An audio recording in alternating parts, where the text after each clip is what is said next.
3,4% en el mes de abril. Está con nosotros Federico Furiase. Bienvenido, Federico. ¿Cómo estás? ¿Qué tal? ¿Todo bien? Un placer. Bien, muy bien. Bueno, se conoció el dato de abril, 3,4%, menor a lo que se esperaba, pero sigue siendo una inflación muy alta. Claro, digamos, uno puede mirar el vaso medio lleno o el medio Exacto. vacío, ¿no? Es un buen dato en el sentido de que desaceleró respecto de lo que fue marzo, ese 4,7%. Dio por debajo de las consultoras. Nosotros habíamos tenido una proyección de 4%. También es verdad que en marzo sucedió lo contrario.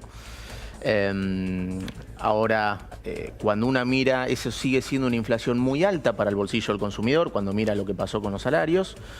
Y todavía estamos teniendo en un mes más inflación de lo que tiene, por ejemplo, Paraguay en un año. En un año. Lo que tiene Chile, lo que tiene Perú en un año. Con lo cual sigue siendo una inflación muy alta en relación a las que tienen nuestros socios comerciales. Claro, estamos hablando de países de la región, ¿no? De la región, no estamos hablando ni de Estados Unidos. Ahora, Federico, la inflación ya no es un problema en el mundo y tampoco en la región. En la Exacto. Argentina sigue siendo un problemón. Sí. ¿Por qué?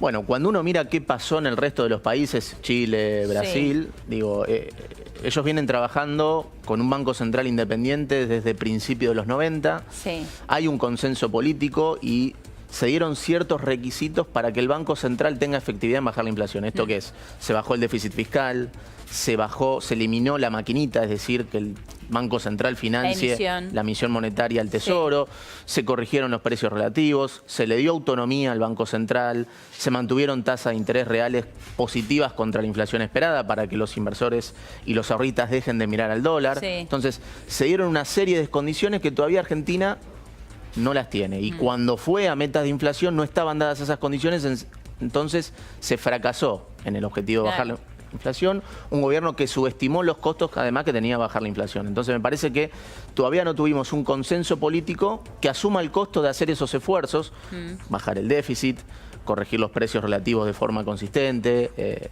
tener un Banco Central independiente con un enforcement legal. Digo, esas son las cosas que sucedieron en los países vecinos. Argentina todavía está en discusiones. Ahora, Argentina decidió jugar con tasas de interés bien alta, con una tasa bien alta y con eso controlar la inflación. ¿Cómo se sale después de esto? Bueno, eso es importante. Por ahora pareciera que la medicina monetaria de hacer torniquete monetaria, subir la tasa, no está funcionando porque tenés componentes inerciales. Digo, cuando se fijan paritarias se trata de replicar lo que pasó en la inflación pasada. Eso es difícil de ir minimizando, no solamente alcanza con cortar la maquinita, digo, es algo más complejo que eso, si bien la inflación es un fenómeno monetario. Tuviste corrección de precios relativos, movimiento brusco del dólar y de tarifas, y eso tiene un efecto persistente en la inflación. Ahora, a mediano plazo, si el Banco Central logra mantener esta estabilidad cambiaria, este apretón monetario en un contexto recesivo va a hacer que la inflación se siga desacelerando. Pero el requisito, la condición es que se mantenga la estabilidad cambiaria a pesar de la tensión política que vamos a tener, sobre todo después de junio, cuando no tenés los dólares de la cosecha. El segundo semestre. Exactamente. El famoso segundo semestre. Pasa que hoy estás teniendo un problema donde, como el Banco Central no tiene credibilidad, las empresas para fijar precios miran más lo que sucede en su función de costos, en términos de dólar, tarifas, salarios, que lo que está haciendo el Banco Central en términos de señal de tasa de interés, apretón monetario. Claro, por eso hablamos de inflación de costos, ¿no? Es una inflación donde tiene que ver con una corrección de precios relativos.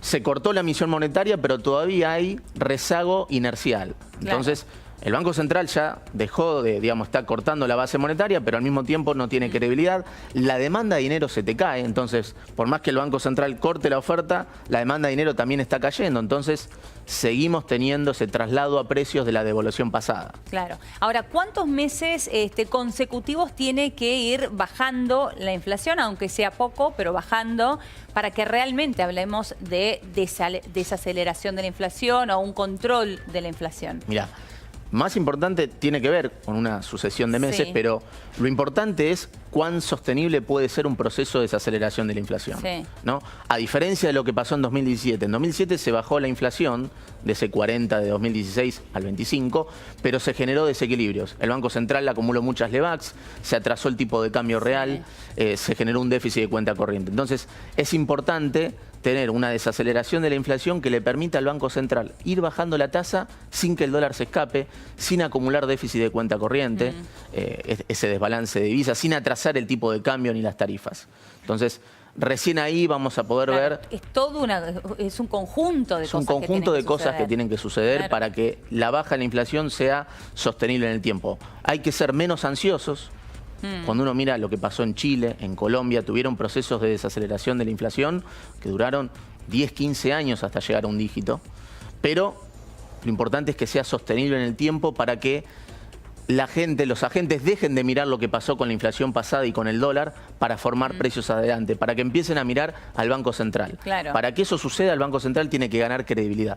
¿Y cómo hicieron en otros países? Porque uno lo que piensa es, bueno, si hay un recambio de gobierno, los modelos económicos son bien diferentes. Y lo que suele suceder en la Argentina es que siempre es borrón y cuenta nueva. Y siempre cada médico con su librito, ¿no?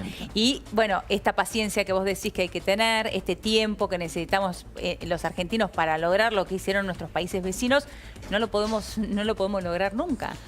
Sobre todo, eso es muy importante lo que decís, cuando en 2020, sea cual sea el gobierno de turno, tenés dos mochilas complicadas. Una es la inflación, una inflación que se está acelerando con un Banco Central que va perdiendo credibilidad, y por otro lado, la deuda en dólares, que tenés desde el lado del sector público. Y tenés un problema, vos tenés que tener un tipo de cambio más alto para generar dólares de tus exportaciones. Pero en este contexto donde la inflación se acelera y donde tenés deuda en dólares, una devaluación te complica los dos frentes. Entonces, cualquier agenda política... si no te licúa la deuda. Claro, porque vos necesitas devaluar para que las exportaciones generen dólares, pero te complica la inflación, y como el Tesoro está endeudado en dólares, porque no tenemos una moneda, a diferencia de Chile, Brasil, que su deuda está en moneda local, entonces tu capacidad de repago se complica.